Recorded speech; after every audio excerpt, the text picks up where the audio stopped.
Hi, my name is David Lamplew, and I work for Acel Art Supplies in Austin, Texas. I'm here today to hope to answer the question of what is oil-based paint. Well, oil-based paint, in short, is a paint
the thinner for this oil paint.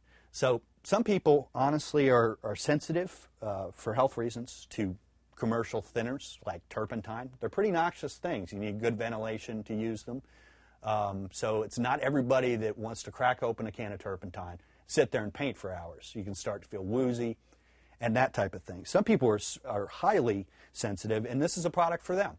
Basically, you can use water in cleaning and water to thin the oil paint. The one thing you can't do is use water to kind of recellularize areas. It won't really work that well. So that's a little bit about what's commercially available in the art supplies world as far as oil-based paint. Thank you.